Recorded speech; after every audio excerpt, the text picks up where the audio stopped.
Hi everyone, welcome back to another episode of Travels by Alex. I'm Alex and today we're going to be talking about the highlights of Japan tour with EF Ultimate Break. How are you all doing today? If you are watching this video, you're either a returning viewer, in which case welcome back, or you are a first-time viewer doing research on the highlights of Japan tour with EF Ultimate Break. Well, look no further because I have all the tea to share with you. Should you book this trip? Should you skip it? Should you go with another tour company? All your burning questions will be answered in this video. In case you missed it, I recently posted a 6-part travel series from this tour on my channel. Those videos are listed and linked in the description box below, so definitely check them out when you have time. It also helps the algorithm if you let the videos play from start to finish without skipping, so that way they are shared with more people who are probably also doing the same research you are. Now that we've got all the administrative stuff out of the way, let's hop into this review. EF Ultimate Break is a tour company for 18 to 35-year-olds. I've been on 6 tours with them at the time of this video and feel they are great for what they offer their travelers. You're able to get a single room upgrade if you prefer your own space, book your own flights if you'd like. You can even extend your tour to arrive before the tour starts, or you can even stay after the tour ends. I also like the fact that they offer optional excursions during the tour, which either you can join or you can skip and do your own thing. And in case you've never traveled with EF but are interested, go ahead and use the code that's flashing on your screen now for $100 off your first trip with them. You will have to activate it via the link in the description box below, but guess what? You're actually able to pair it with other promotions currently happening on the website. So with EF Ultimate Break, you can either book your own flights or let EF book your flights for you. If you're booking flights on your own, all you have to do on the website is go to the section where you're purchasing your trip and select no flights. Therefore, the price will be automatically lower for you when you're booking your trip. And in addition to that, you will have flexibility in terms of when you want to arrive, when you want to leave, etc. Just a heads up that if you do book your own flights, you are going to be responsible for your own transportation to your first hotel in Tokyo from the airport and from your last hotel in Osaka to the airport as well. EF does not book transportation for you if you book your own flights. However, if you are letting EF book your flights, transportation is fully included in your arrival and departure. So definitely think about it. Usually the way that works is your tour director will send you some arrival instructions a few days before your trip, letting you know where to go in the airport terminal and sort of finding everybody. And then sometimes either all of you as a group will go from the airport in a coach bus to your first hotel, or the tour director will arrange for cabs to take smaller groups if all of the arrivals are throughout the day. But I will also say that I've pretty much booked my own flights for half of the tours I've been on with EF, and it's never been a problem. I've always been able to find my own way from the airport to the hotel, or I would work with the tour director for them to book some travel for me through either a cab service that the hotel provides or something else, since they are the ones who speak the native language. Some of you may be wondering why I booked flights on my own. Well, a couple of reasons. Number one, I wanted to arrive a day earlier than everyone else so I can get some sleep and get accustomed to the time difference. Second reason is because I wanted to have full control of my itinerary and not wait until 30 days before the tour starts in order to know how I'm flying. And third, I wanted a direct flight from New York to Japan, which may be a little bit on the pricier side, but because I booked my flight so early, I actually ended up saving a couple of $100s. And finally, I also just wanted to make sure I had control over my seat selection, because that's always a big thing for me. I love sitting by the window because that way I can sort of lean against it when I'm sleeping, especially on a long haul flight, which was about 14 and a half hours. I flew with Japan Airlines, which was a great airline both ways. I had a direct flight from New York JFK Airport to Tokyo Haneda Airport. On the way back, I did have a layover because I was flying from Osaka. So I flew from Osaka Itami Airport to Haneda Airport in Tokyo, and then Tokyo Haneda all the way back to New York JFK, also with Japan Airlines. I had no issues. Thankfully, my luggage was with me the whole time, and it was honestly smooth flights all the time. Another fun way for you to maximize your time in Japan is to extend your trip. I personally wanted to arrive a day early because I really wanted to sleep and get accustomed to the schedule, but I also had a lot of plans for my first day on my own. I booked a photo shoot with the local photographer just to get those really nice shots in Tokyo. I also had lunch with a friend who I met years ago and still kept in touch with, and I also got a chance to explore a few of the locations that I wouldn't have time because at the time I was traveling, we only had one free day in Tokyo, and that was definitely not enough for everything I wanted to see and do. So definitely think about it if it's something you're interested in. There are quite a few people on my tour who also extended their trip. Some arrived up to 3 days earlier to Tokyo. Some ended up staying a couple of days late in Osaka. And then some left Osaka at the end of the tour and went back to Tokyo to have more fun. So honestly, the trip is totally flexible for you like that. And I do recommend if you're going to a place like Japan and you can afford it, definitely try to do your trip extension if you can. Let's chat a little bit about the itinerary because it is a 2-week tour. You're going to be going to amazing cities across Japan, including Tokyo, Hakone, Kyoto, Hiroshima, and Osaka. All cool spots with so much to do in each one. I actually really like that EF listened to the feedback that we were giving and gave extra days in Tokyo, Kyoto, and Osaka. Unfortunately, they did have to take days away from Hakone, Hiroshima, and Nagoya, but that's okay because I do feel that the new itinerary actually works better for what you're trying to see in Japan. So let's get started. First place you're going to be going is Tokyo. On your arrival night, you're not really going to be doing anything because folks are going to be arriving all throughout the day and maybe even into the early evening. So definitely take it easy when you land in Japan. Definitely go to the hotel and get a good night's sleep because you're definitely going to need it for your first full day. On your first full day, you're going to be going with the tour director to a bunch of sites all across Tokyo, including Senshoji, Meiji Jingo, the Imperial Palace, the Harajuku district, the Shibuya district, maybe even Shinjuku, and in the evening you're going to be having a welcome dinner. It's all included, so don't worry about paying for your first dinner.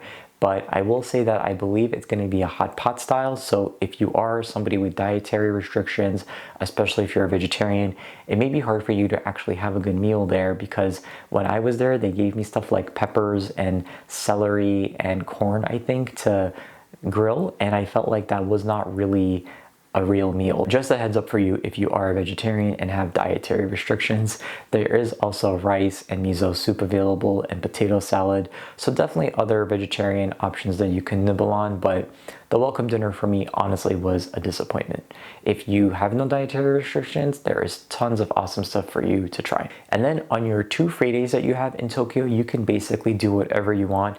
But a tip I'm gonna give is definitely do your research ahead of time because a lot of places require reservations, sometimes as early as 1 month in advance. Some of them actually go up to 3. I know that the Pokemon Cafe, for example, is a long reservation process and you have time tickets. The Studio Ghibli Museum as well only sells tickets a month in advance on a specific day and time each month.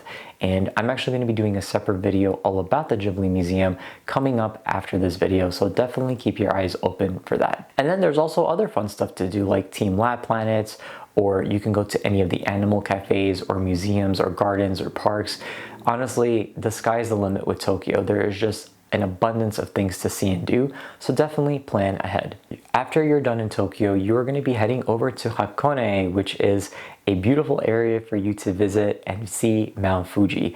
It is basically kind of like the countryside, and it is such a peaceful day. You're going to be taking a funicular up to the viewpoint to view Lake Ashi. From there, you're also going to be able to see Mount Fuji. So just keep your fingers crossed it is a clear day because the views are stunning. And then afterwards, you're going to go back down the funicular. You're going to have some lunch. I will say that this area has good lunch options except for vegetarians, so my recommendation is packing food with you and asking your tour director if they can find you something vegetarian to nibble on. I went to one of the restaurants and basically just begged them to give me plain noodles, and that's really what I had for lunch. So not really filling, but at least I was able to eat something. After you're done with lunch, you're going to be taking a little cruise around Lake Ashi. So if you do have motion sickness, this is a perfect time to take Dramamine, and you're going to be on this boat, I think for like an hour. You're just going to go around the water, and then afterwards you're going to head over to the Hakone Shrine. It is such a cool spot, but there will be a lot of people here. So if you can go either early in the morning or later in the day, see what works with your tour director, because that way you can have unobstructed views and have nobody kind of stopping you from taking pictures. At night, when you return to your hotel, you are going to change into a traditional yukata, which is kind of like a robe similar to a kimono, for an included dinner at the hotel. This is going to be traditional Japanese style, so you're going to be sitting on the mats. It is truly an amazing experience. I love the food here, and yes, there are a lot of vegetarian options. They prepare a separate vegetarian meal for you. If you have a soy allergy as well, or gluten-free, they have options for that too. So definitely you don't want to miss this. There's also an onsen at this hotel that you're going to be staying at in Hakone, so check it out too if you're not shy in terms of being unclothed around other people. You do split up. Guys will be in one onsen and women in the other, and I believe you can't have any tattoos, but overall it is a great experience. And some people actually also went at sunrise at like 5 in the morning, being in the water, being all relaxed. It was a great experience. You'll then depart Hakone on the way over to Kyoto. So I do want to say that when you're taking the bullet train over to Kyoto, you may be asked to pack your bags ahead of time and ship them to your next hotel. And the reason is because bullet trains actually don't have a lot of space on them for luggage. And for us, we actually left Hakone and went straight to Hiroshima first, which was so annoying because it was basically a day of like train transfers and we had almost no time at night to do anything. So I highly recommend packing a day bag for this, so that way you have everything packed into your backpack so you can change, you have a spare change of clothes, and then the day after you arrive to Kyoto, your luggage will be there waiting for you. And the same thing actually is going to happen when you go to Hiroshima. So just remember, it's just on your way to Kyoto and Hiroshima. You'll then depart Hakone and arrive in Kyoto, where you'll be spending 3 nights. The first thing on your tour is going to be meeting with a local guide who's going to take you to some of the best spots in the city. The first place you're going to see is Fushimi Inari, which are the 1,000 torii gates. This is such a cool spot, and if you want to get shots here when there's no one else around, come back the next morning around like 6 or 7 a.m. Trust me, it's going to be empty and you can get all the beautiful shots and videos that you want. From there, you're going to be able to have some time for lunch, and then you're all going to head over as a group to the Gold Pavilion, which is another very, very amazing place. It's actually called Kinkakuji, and it's actually made of gold. I'm not kidding. So I can't wait for you to see that. It was actually one of my favorite parts also when I was in Kyoto. And after that, you're going to have free time for 2 days.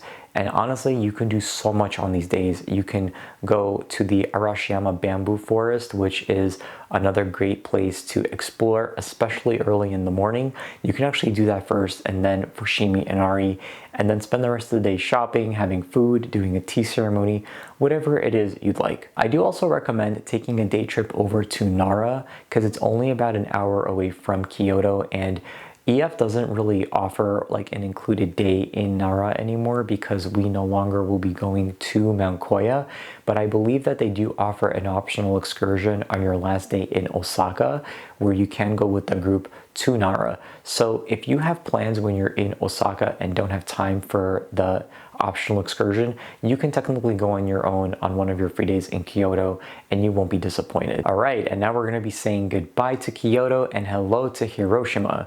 Obviously, we all know the history of Hiroshima, and you're actually going to be spending just 1 day there, but you are going to be doing so much. The first thing is going to be meeting up with another local guide who's going to be taking you to the Genbaku Dome, which is not far from where the original atomic bomb fell. From there, you're going to be going to the Children's Peace Monument and then to the Peace Memorial Museum. It does have a lot of graphic content inside from that dark day in Japan history. From there, you are going to be bidding farewell to your local guide and heading over to Miyajima Island. It is a very quick drive from the museum, and I think the ferry only takes about 10 to 30 minutes to get there. And I highly recommend bringing Dramamine tablets here as well in case you suffer from motion sickness. even though it's a short ride, you definitely don't want anything to go wrong. On Miyajima Island, you will be able to go to the Otori Gate, which is known as the floating Torii Gate. You are able to go onto the sand where the water is as long as it is low tide. So just a recommendation, bring waterproof shoes with you so you're not stressed or worried about getting very close to the shrine. And when you're also on Miyajima Island, you will have time to have lunch and sort of explore and take pictures. And there are going to be lots of deer here on the island. And at night, you're actually going to have an included dinner, which is okonomiyaki, which is the most amazing, delicious pancake dish. And yes, they do offer vegetarian options as well for those of you who have dietary restrictions. After Hiroshima, you are going to be heading over to Osaka, but I just want to make a point here that on our trip, we actually spent one night in Mount Koya at a Buddhist monastery. It was my least favorite part of the trip, and I'm very happy that they removed it off the itineraries. You're going to be spending 3 nights there now in Osaka instead of 2, and there's honestly so much to see. On your first day arriving in Osaka, you are going to be journeying to the Osaka Castle, and let me just say it is a true beauty and it is magnificent. So you're going to have a lot of fun there. Then you're going to have some free days to do whatever you'd like, so feel free to head over to Universal Studios or some of the museums and parks, or even take a day trip to the Nara National Park and Monastery, which is an optional excursion that EF offers on your last day in Osaka. On your last night in Osaka, you are going to have a farewell dinner. My farewell dinner was also hot pot, and again, I wasn't a big fan of it, but they did have more vegetarian options this time, such as tofu, for example, and so therefore I was able to eat a lot more. Walking is another thing I actually want to cover in this video because you are going to be doing a lot of it in the different cities because a lot of it is by foot, right? You're going to be exploring areas. A lot of these areas are uphill, so if you are handicapped or need some accessibility help, this may not be the best trip for you just because there are a lot of hills to walk up and some places are just not handicap accessible.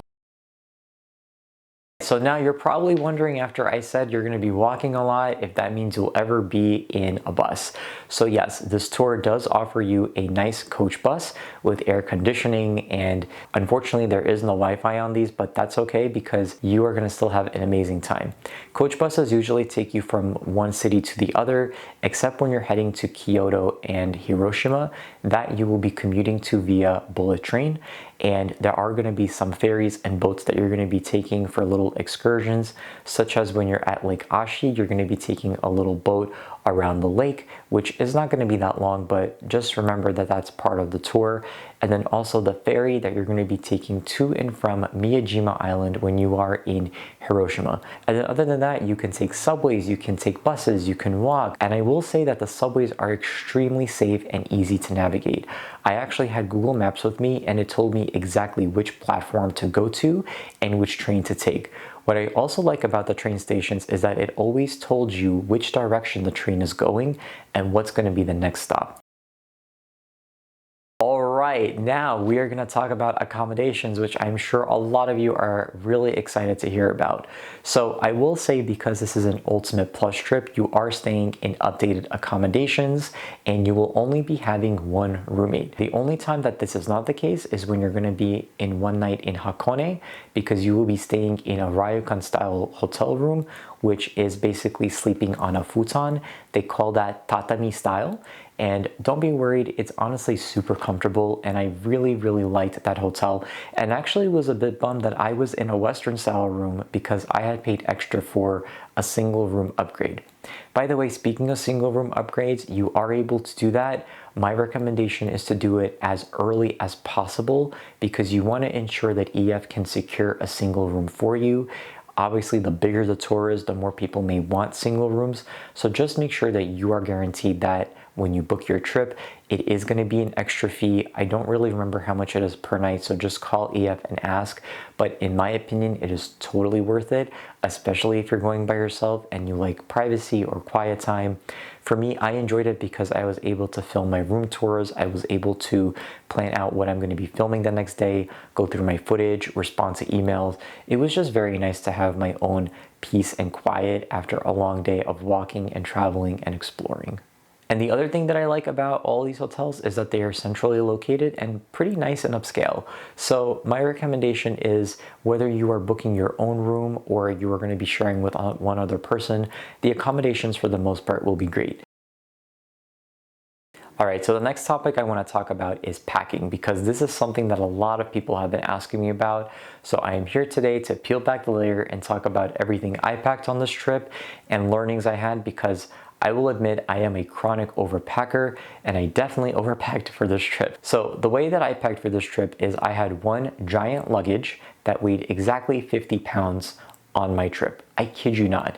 And I had a huge backpack with my laptop, my camera gear, spare change of clothes, some food, etc. And I even brought a tote bag with me for the plane, kind of like what you take to Trader Joe's or something, because I knew I would have extra stuff to carry. So I was carrying a lot of stuff as one person. I think it was maybe a total of like 70 pounds. And I'm a very, very lightweight guy. So for me to carry that much was really not the best idea, especially traveling a long way. But again, I'm somebody who was looking at the weather and saw like, okay, it's going to be anywhere from like 45 to 70 degrees Fahrenheit, 7 to 21 degrees Celsius. And so that way, it was a very big range for 2 weeks. So I packed essentially two mini wardrobes, one for spring and one kind of for winter. And I ended up not wearing any of my short sleeve shirts because it ended up getting colder than originally predicted. So I would say just pack a week's worth of clothing. Definitely wear layers when you're there. Bring a few sweaters or hoodies. Definitely bring a few jackets if you want as well to be fashionable. But also check the weather for the season that you're going. If you're going to be going during cherry blossom season, it is cold there and it is also very wet. So I would say just be mindful of that. Bring comfortable walking shoes, but also weather appropriate shoes. I brought a pair of like white shoes slash sneakers and I never had a chance to wear them because it was so cold or it was raining or it just wasn't the right shoes to wear with whatever I was wearing. So that kind of was an extra few pounds that I could have saved and not brought.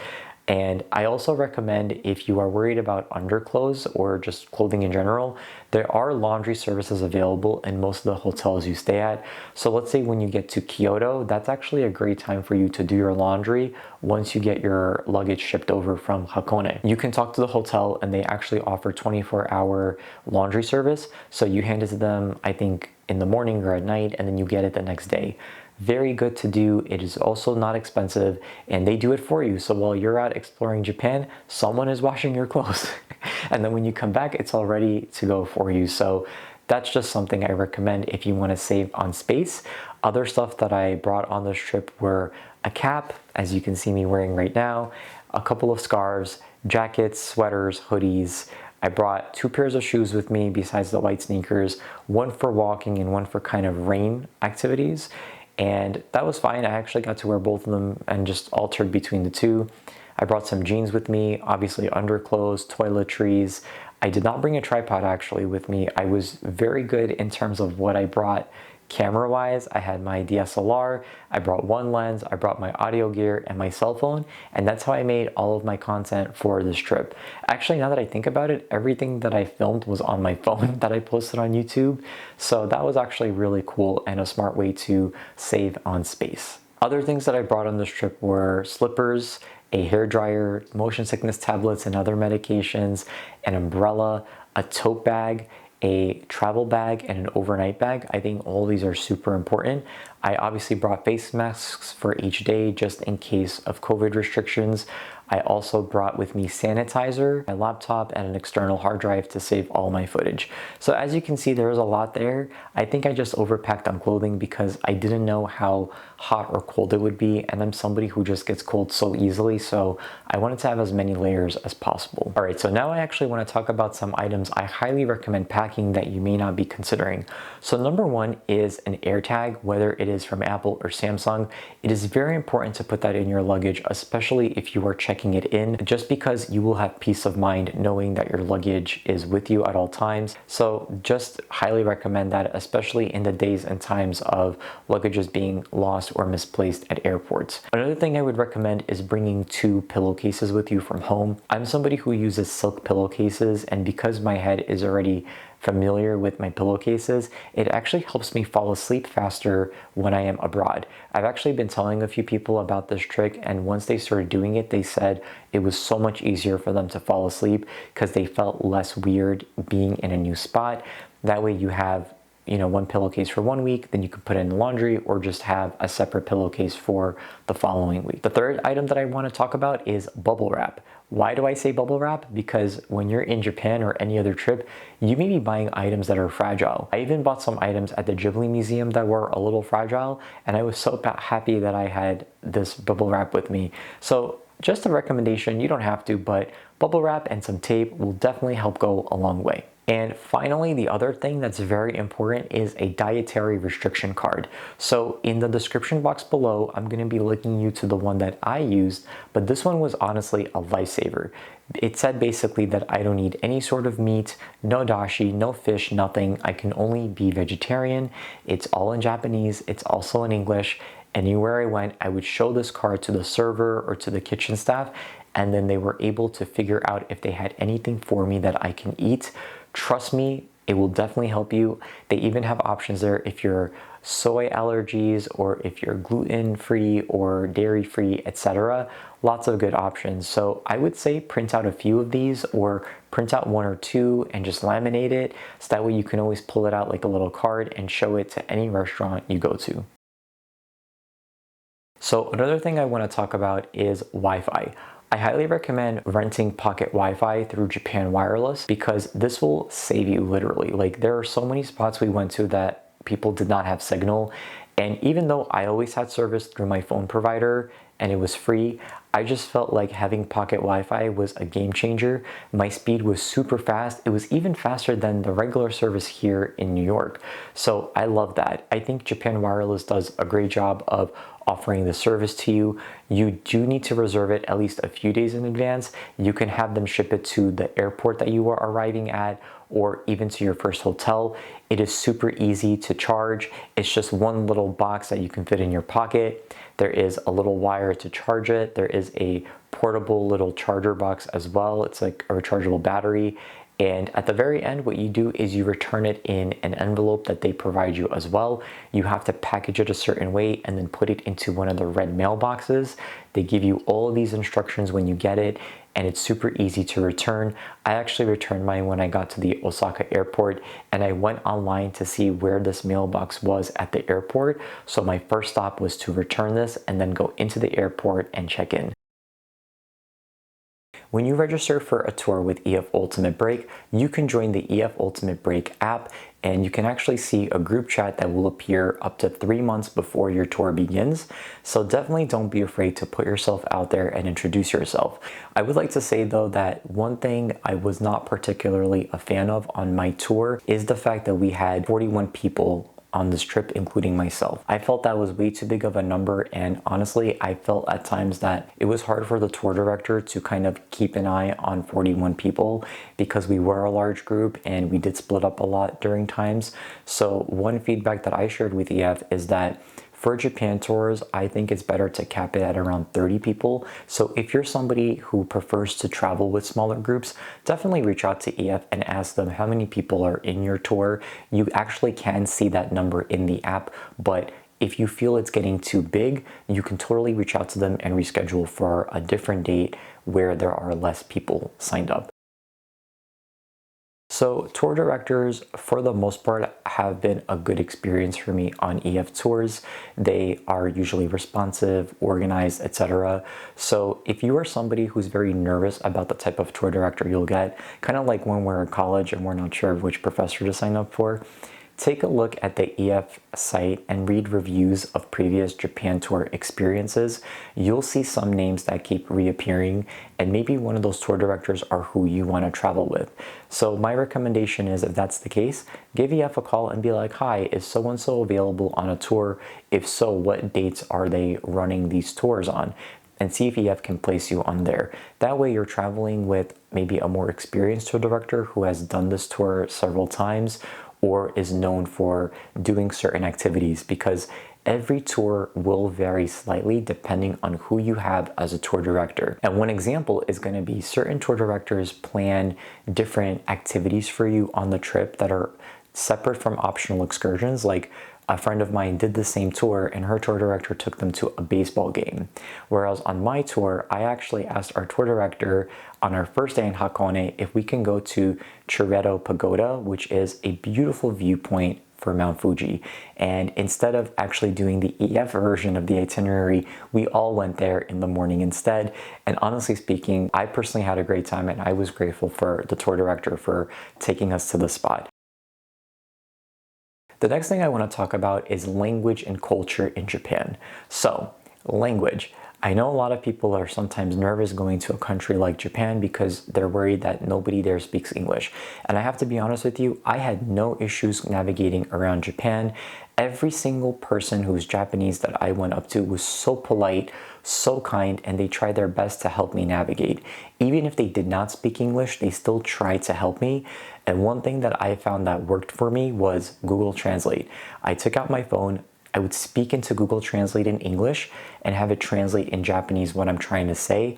I would show them my phone, they would read everything in Japanese, they would speak back into my phone, and then I could listen to it in English or read the text. And that was so helpful. You know, I always said arigato, which means thank you. So I think it's important, if you want, just learn a couple of the traditional Japanese phrases like konnichiwa, which is hello, arigato, which is thank you, sumimasen, which is excuse me or I'm sorry. Just like little words like that will definitely go a long way, and the Japanese people will be so grateful that at least you are trying to immerse yourself in their language and culture. And speaking of their culture, let me just say, Japan is the most cleanest place I've ever visited in my life. I was very sad to be leaving on my last day in Osaka because I felt like this is my home. I loved how clean the subways were and how everything felt safe. There was no garbage cans anywhere, which was great because nobody litters and everybody dresses really nicely there. And the people there are just the friendliest. So I feel like you will love the culture in Japan. It may be a little bit of a culture shock for you if you're coming from a small city or places not like New York, because there are a lot of tall buildings, there's a lot of traffic when you're in places like Tokyo and Osaka.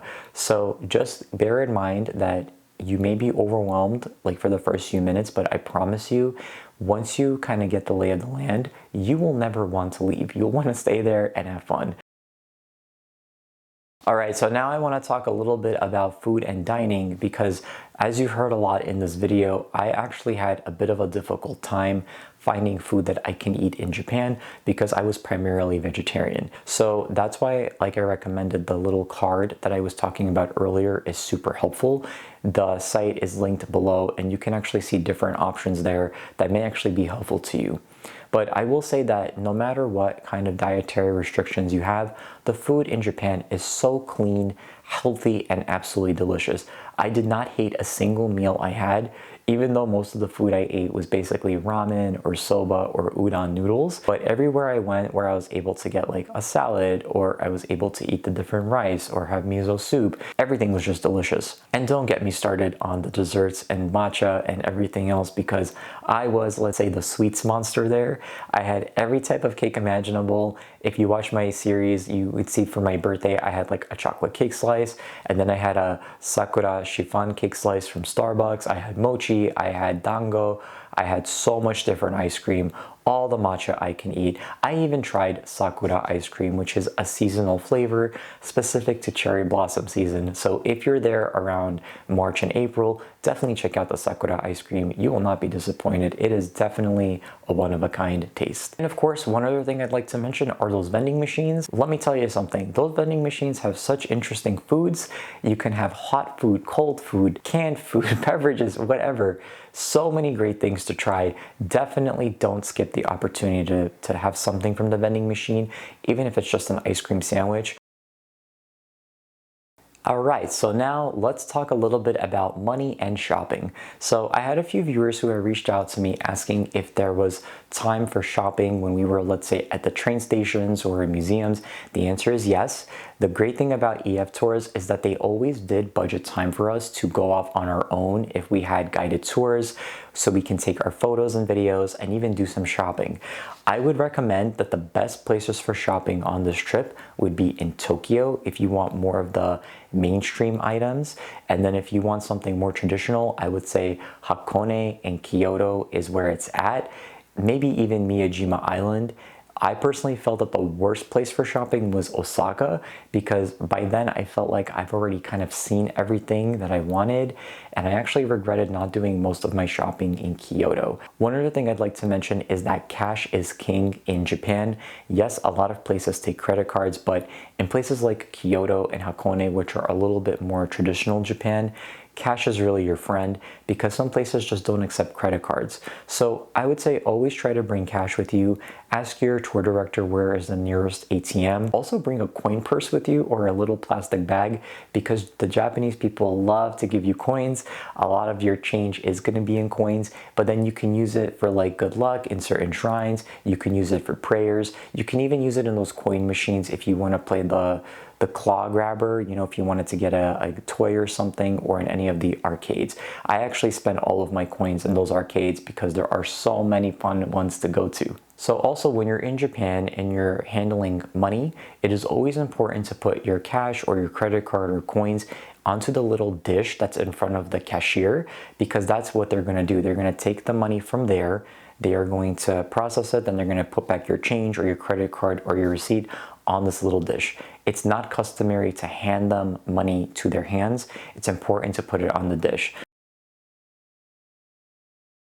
If you were to ask me today if I recommend this particular tour, the Highlights of Japan tour with EF, I would say 100% yes. It was great when I did the tour, and now the itinerary is even better. And honestly, if EF were to ask me to go on this tour again, I would definitely say yes, because I actually would have loved these extra days in Tokyo, Kyoto, and Osaka, and EF delivered. So the fact that they also listen to people is very important to me, and why I trust this company, because they do want you to have the best experience. And if you end up not having a good experience, you have the option to give them that feedback in the surveys at the end of the tour. If you didn't like the tour director, or if you didn't like a hotel or something, EF listens to all of your feedback. The other thing I want to talk about is value for the money, right? And this is going to depend highly on your budget. If you're going to be planning ahead and purchasing with coupon codes and different promotions on the website, you are already miles ahead of other people, because A, you're already dreaming big, right? Like dream big, like what I have on my t-shirt, about your future trip to Japan. You are making an effort to be smart financially, and you're thinking about if you want to do the excursions, if you want to go early, if you want to stay late, if you want a single room upgrade or doing your own flight. That's all amazing. So definitely take that into consideration, and just remember that the reason EF tours may be a little bit higher than if you were to do this on your own, it's because everything is pretty much planned and booked for you, from the hotels to the day-to-day travel, you know, on the coach bus, the different local guides, the admissions to so many different spots, to your tour director. All of that is pretty much discussed and planned for you, which is why the price may be a little bit more instead of you going on your own. And honestly speaking, I love going on tours because oftentimes I am a solo traveler. This is a way for me to be part of a planned itinerary, but also have the flexibility to do things on my own and make it a trip of a lifetime, like this one was. And speaking of dreaming big, you may be wondering, where did Alex buy that t-shirt? And if you weren't wondering it then, you probably are now. Well, this is a t-shirt from a brand called the Uplift X, and they actually help uplift and inspire people to live better and healthier lives, both physically and mentally. All of their shirts are sustainably produced here in the United States, and they come in a variety of colors, sizes, and designs. I highly recommend checking out their website, and they have been so kind enough to provide a 10% off your entire purchase code, which is flashing on your screen right now. But hurry, because this promo code will be expiring in a few weeks. I hope you found today's video to be both educational and helpful in making a decision if this tour is right for you. If there are any questions that I did not address, feel free to leave them in the comment section below. And if you enjoyed this video, I would greatly appreciate it if you can give it a thumbs up and also subscribe to this channel. Feel free to also hit the notification bell so that way you're notified every new time a video is posted here. Thank you so much for watching, and I can't wait to see you on the next adventure. Take care.